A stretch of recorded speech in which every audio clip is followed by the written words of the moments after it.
PR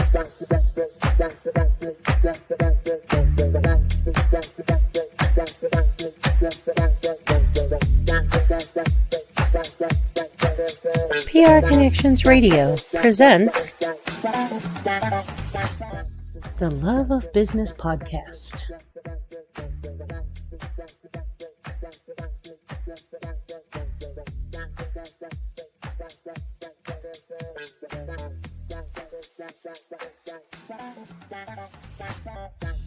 The love of business, nurturing the entrepreneurial spirit. All right, welcome to the Love of Business Podcast. I'm one of your hosts, Davin. Joined with me today is our other host, Edgar Rodriguez, and our guest, Ron Stoker, who is actually a returning guest. So we're going to be doing things a little bit different. We're still going to be introducing ourselves to you guys as the audience. Ron, you'll go first, then Edgar, then I'll close us out for introductions. And Ron's actually going to be leading us in a lot of our conversation topics today, talking about wildlife habitat in Nevada. So Ron, can you go first a little bit, kind of talk about your involvement in WIN and kind of what you do in business as well? Yeah, thanks, Davin, for having me on a second time. I appreciate it. You said I have a face made for podcasting, so you're the best.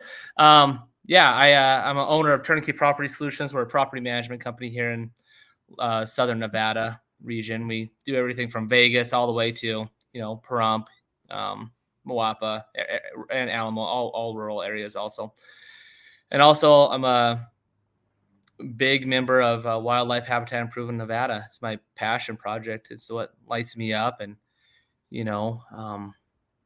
brings me joy. So Wildlife Habitat Improvement Nevada, we're a nonprofit here in Southern Nevada. We do a lot with helping the wildlife, from mule deer to waterfowl to even small fish. So do a lot of habitat projects. We also do a lot of education when it comes to, getting people that haven't been out in the outdoors out there, let them experience, what Nevada has to offer when it comes to fishing and hunting and,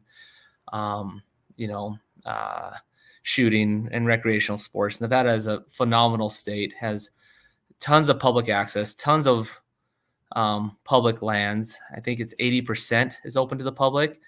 And it's a resource everybody should be able to use. So awesome. Rock on. Edgar. Yep. Well, thanks, Ron, for sharing with your passion. My name's Edgar Rodriguez. I'm the co-host along with Davin here on the Love of Business podcast. And I'm also the founder of Master the Network, where we help business owners scale and grow. End of the day, it's letting people know where relationships meet results. And my passion in that is just to be able to have a better economy here in our own valley and, across wherever we are able, to touch another business owner and just get them more acclimated in the areas of business. Cool. Rock on. Thank you, Edgar.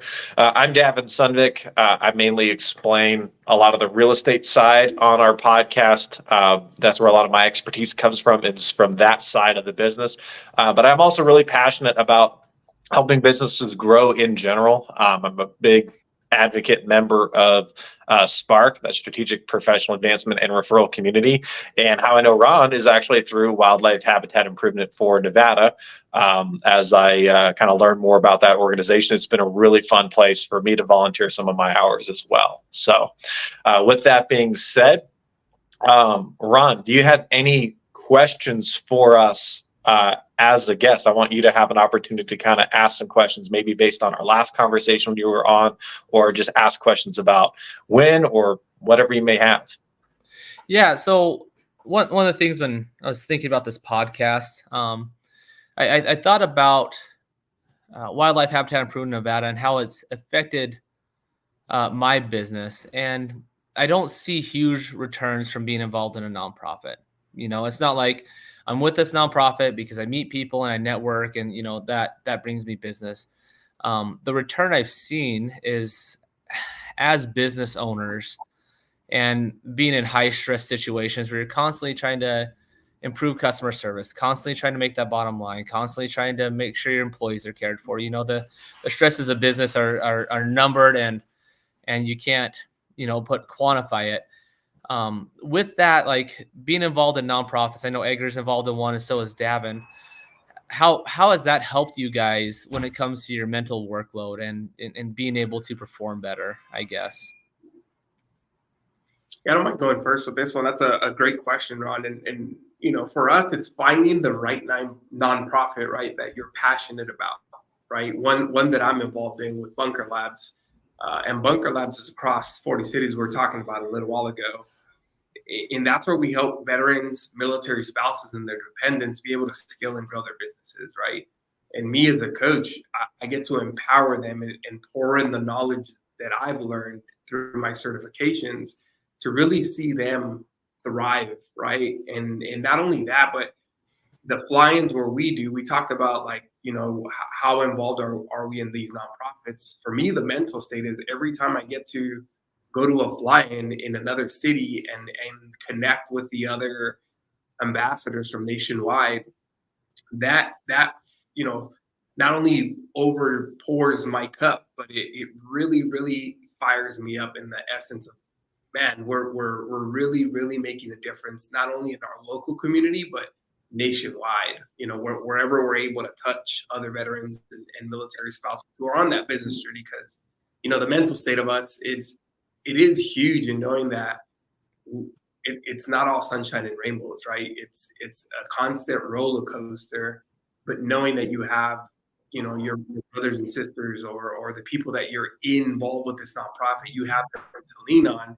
That's another way for you to just communicate across the board of, hey, how are things with you? So for me, that's a long-winded answer, but it's just finding the right nonprofit that resonates with you and it gives you the ability to give back to your community. Absolutely. I can actually resonate with Edgar on that one a little bit. When you build community with people like outside your business, so for example, like as business owners, sometimes we depend on employees, to do a lot of the tasks that we probably used to do when we started our business or at whatever stage we're in. And it's really good to have a group of people that you can rely on, that you can open up to, and know that you trust them because you've been alongside of them with a common mission. So I think it's more efficient to like build friendships in places where you already have common ground versus just like you meet somebody randomly, they're a cool person. It's like they could be a great friend, but you may not have a lot in common, right? So building those connections with people that you already have such a strong agreement on, I believe is really important. But also, as far as dealing with the stress, I feel like when you have extra resources, whether it's money or time or whatever that resource may be, and you're able to donate it somewhere else, it brings you a lot of peace because then okay, well, if I can have so much extra where I can actually give it away for free, then like if I'm in a really bad time and like I need all that energy, like I've been giving it away for free already, I can always, keep some of that energy or that time or that attention or that money to myself, get through whatever struggle I'm dealing with, and then go back out the other side and start donating again. So I think it definitely makes you more grateful as a person. So I don't know, Ron, what are your kind of thoughts to our answers there? Yeah, no, that's one of my my favorite things about Wildlife Habitat Improvement Nevada is the quality of volunteers that we get. When you're running a nonprofit or you have it's almost like another business, but it's a business where people are coming to work for free. And so you're bringing in these dynamic people, and you're bringing a whole, variety of people. You have people that are blue collar workers. You have people that are running businesses, and you're able to pull them out of their day-to-day element and be together with, I guess, salt of the earth people that light you up and people that make you happy. And with WIN, we do a lot of projects, where we're outdoors. And so, and Davin understated his role in WIN. He spends hours and hours and hours and days and days and days in the wild or out in the rural parts in Nevada. For example, last year, one of my favorite projects we did with WIN was the Guzzler build in Lida. And I'm sure everybody knows where Lida is because I didn't know where it was until we were there last year. I still don't know if I know where it is. But we did this small game guzzler development, which is basically sheet metal on the side of a mountain. The rain hits it, puts it into pipes, puts it into big water holding tanks. And and then in the holding tank, so animals have water throughout the year in these arid places. But being around, and it was a 2-day project in the middle of the desert, and just being around these people that you wake up early in the morning and you'd have breakfast together, you'd be up late at night around the fire, and then it was a brutal project. Like, Davin, could you walk the day after? Like, I had a hard time walking after that project. Yeah, it was a lot of work, but I think the thing is like all those people there, you have like this newfound respect for, because you're like, we all did it together. You know what I mean? Like, we all did this thing that was a lot of work, but like nobody gave up, So yeah, like it builds trust. It builds trust with people. It builds friendships. It builds friendships with people you want to be around. In business, the hardest thing is, can I trust this person? That's a question I always ask. Can I trust this person? Is this person going to be here when I need them? Or is this person just, what's in it for them? What's in it for me? That's a big question in business. But when you come out to these nonprofit events, I'm sure Edgar could speak to this, you get a dynamic of people that what's in it for them is nothing. You get nothing other than a sore body and an empty tank of gas, but you get these friendships, and you get to be outdoors, and you get to meet people that that they have good intentions. And so I think that's this big part of being in a nonprofit and being part of a business, because sometimes it's hard to tell people's intentions, but it's easy to tell their intentions when they're out there working for free. Have you noticed that in your nonprofit, Edgar, at all? Yeah. A lot of us that do donate our time with, whether it's Bunker Labs or like the other nonprofits that I'm involved in, or like the Veteran Social Club, right? And it's figuring out, like, we're all trying to figure out our business and get things off the ground, but at the same time, it's that selfless act of just coming together, uniting, and knowing that the nonprofit is there to make an impact, right? Nonprofits, you mentioned earlier, are a business. And that's where a lot of nonprofits really have to think a little bit differently, is that the solution they're solving for should finish that nonprofit at some point in time. And what you were talking about is getting a bunch of individuals together, or people who are passionate about, hey, how do I make this impact, or how do I make a difference by donating my time in this nonprofit to be able to give back and be selfless, right? It's having that of service mentality. And yeah, we're not getting paid, but at the end of the day, it's you're meeting like-minded people. You're meeting people that they have to have time on their hands in order to donate to the nonprofit, right? And you meet high caliber people that keep you accountable and will mentor you. At the end of the day, is their way of paying it forward is by impacting that nonprofit. Well, you said something interesting about, like, they have to give their time. Do you think there's always time you can find to give if you look hard enough? Well, 1,000%. You can't manage time, for sure. Time is not manageable, but you can manage yourself, right? You can choose as an individual who you spend your time with, how you spend your time, and you have the ability. There's 24 hours in a day. How many hours do we sleep? How many hours do we work? And if you reverse engineer that, and you are very, very aware of how you're spending your time, yeah, you can definitely find time to do things that you're passionate about. Yeah. Davin, do you think it's a good use of your time? Like, is it a good use of your time to give for a nonprofit? You're a busy guy. You're always you're crazy. But I mean, it's a good use of your time. I think it's one of those things where I think there's a lot of time on projects that, like, I would have used that time for something else in the field. And like every single day in the field is like more knowledge about your craft, more knowledge about what you do. So like if you have a hobby and you can find a nonprofit that's heavily closely related to it, you just get to spend more time in your hobby, So yeah, it's some of those things that are, I would say, like out of the way, that definitely makes it more of a true donation. And that's what makes you really go, okay, like this is a commitment for me. Like, I'm really about this, even when it's not convenient. But I'd say there's a lot of things that, like, for example, there's some smaller projects I participated in Mount Charleston didn't take a lot of my time to do, and I really enjoy that habitat anyway. And I get to learn cool things about the habitat that I'm already interested in. So I think it definitely helps justify the amount of hours I spend doing it, for sure. But I think I'm getting a little bit off topic with the the answer here. But yeah, no, there's a lot of ways where you have to find time, but there's definitely ways where you can also overlap, and the time already exists. You're already spending it doing something so similar that why not just shift it to something. One small shift is the difference between Nevada getting benefited and just me getting benefited. So yeah. Well, let's talk about like business owners looking to pick a nonprofit, because I think one of the most important things you could do with a business is to pick something to give back to, because it's good for your mental health and it's good for your business. I don't know how it makes my business better, but it does. It does make my business better. Maybe it's because I'm just able to perform better. But when it comes to picking a nonprofit, what do you think is important about choosing the right one, Davin?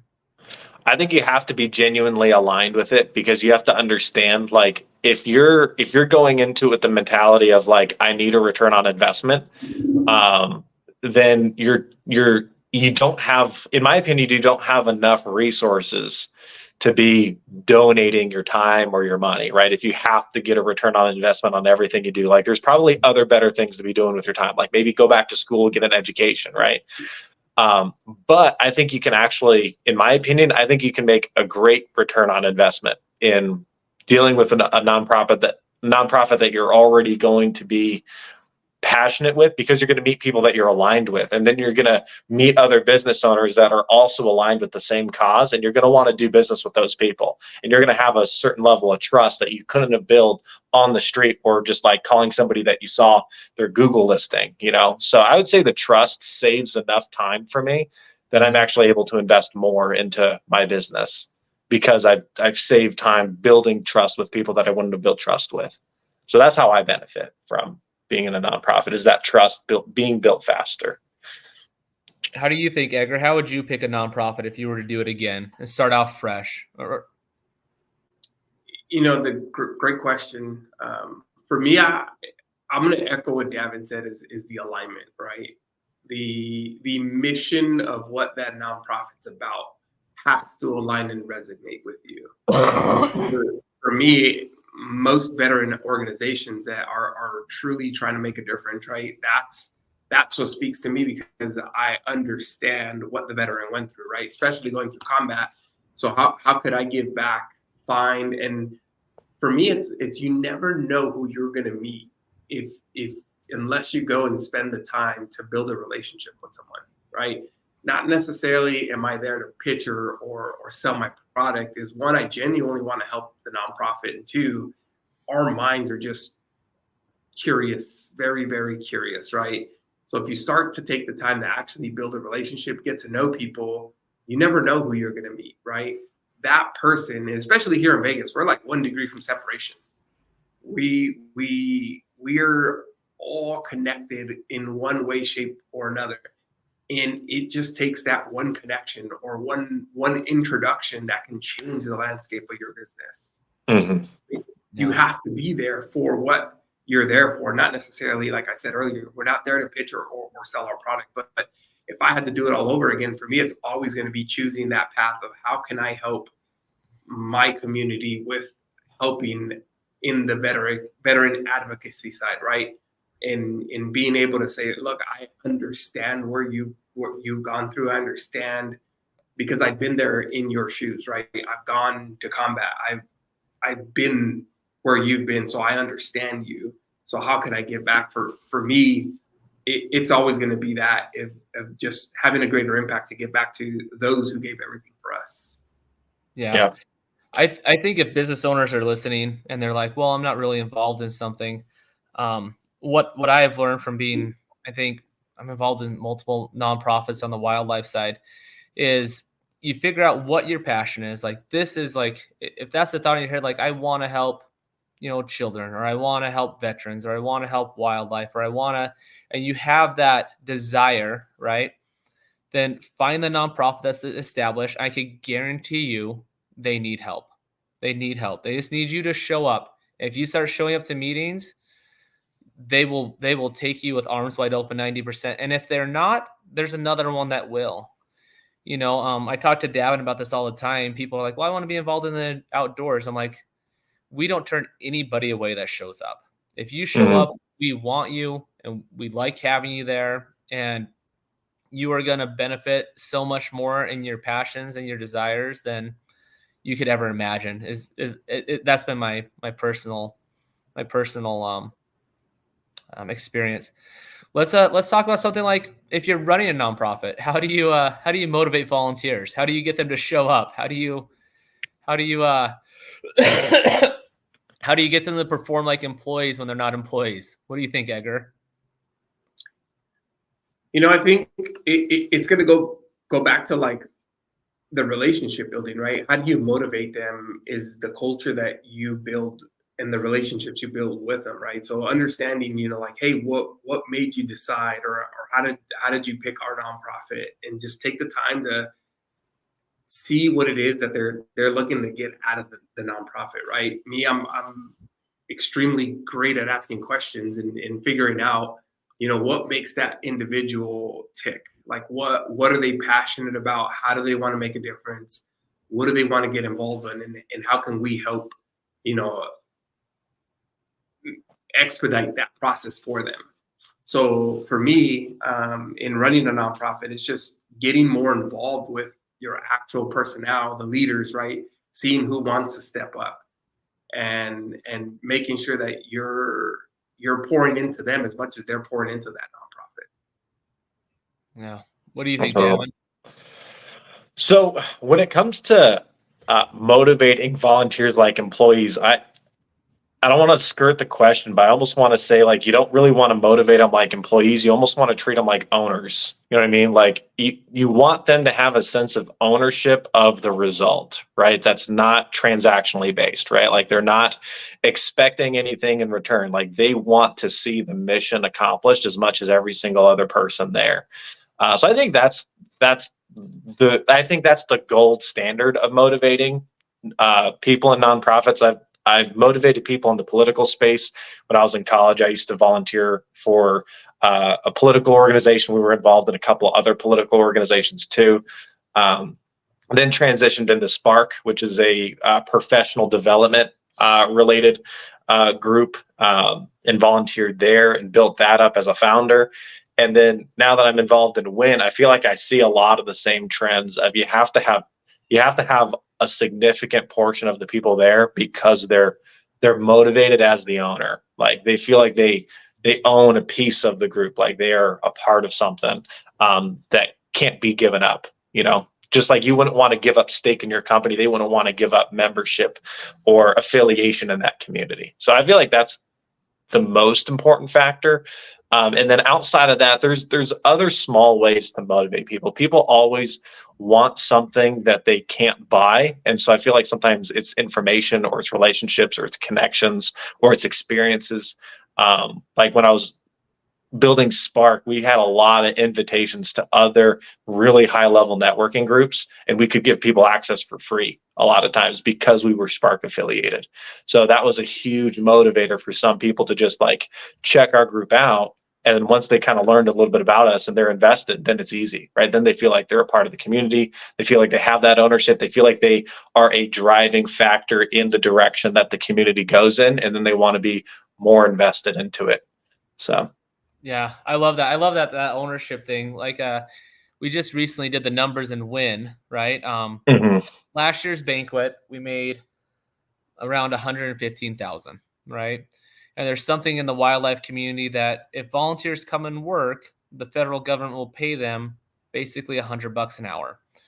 And so we took all these projects and we took our 100,000, and we bought materials, we bought food for the volunteers, we bought shirts and things of that nature. But we took that $100,000, and through our volunteer hours and through their ownership, we made it up. We basically through the Key Pittman Fund, we made about $750,000 that goes back to wildlife, And so as members of our group that are showing up and they're counting their hours, they're counting their miles, there's no paid positions in WIN. There's no paid positions with any of the volunteers. They don't get reimbursement for gas. They get reimbursements for materials and they get fed, when they show up these projects.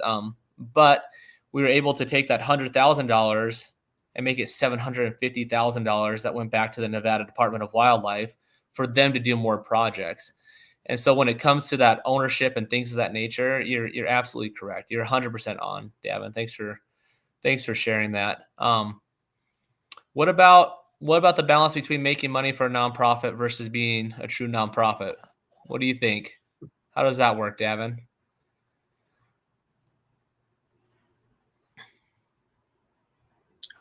I'll jump in real quick. Okay.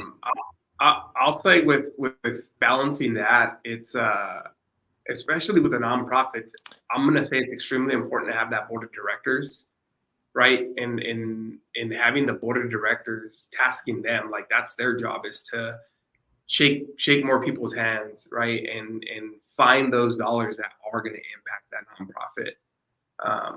Running the nonprofit, your board of directors are the ones that hold you accountable, right? And making sure that you're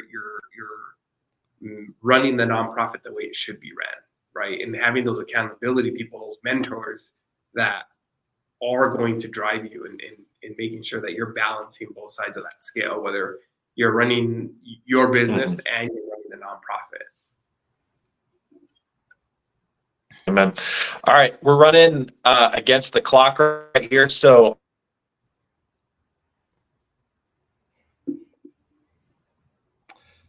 all right. Do you guys hear me? Yeah, can I give a quick? Yeah, we're catching every word. Can I give a quick pitch for Win real quick, Davin? That's what I was going to say. Go ahead and take 1 minute and tell people how they can get involved with Win and how they can get in contact with you if they feel like they can be aligned with wildlife. Absolutely that. So if you've ever wanted to be outdoors, you like hiking, you like nature, you like hunting, you like fishing, and you want to, or you've ever had the inkling that you want to do more, we have our meetings every fourth Thursday at the VFW post. I'll have Davin put it in the chat or something. And then also we have a huge banquet coming up, and this is where we make all of our money throughout the whole year. It's the Wildlife Habitat Improvement in Nevada banquet. Tables are $1,050. You get 10 seats with that. There's games, there's raffles, there's live auctions. Just as an example, last year we had when I first started, we had a hard time selling tables. Now the tables sell themselves. It's a very fun, casual banquet. There's a lot of alcohol. I don't know if you're into that. And a lot of gun raffles. And it's not, you don't have to wear formal attire. It's usually cowboy attire or just a nice button up, and families welcome. My family of 5 comes and helps. It is one of my favorite things to do all year. So if you'd like to buy a corporate table, we're a 501c3, everything you get written off. Every table comes with a handgun. You have to qualify through, you have to go through the normal background checks, but it's going to be a good time. If your business wants to give back to wildlife, they want to support the banquet, come get a table. You'll have a blast. I almost can guarantee it. So go ahead and say the best way to get in contact, whether it be phone or email, and just give them that contact real quick here. Yeah, the best contact is WIN, WHIN, at WHINLV.org. Cool. So, or you can call me on my cell phone, 702-449-2560. So awesome. Okay, whatever you want to do.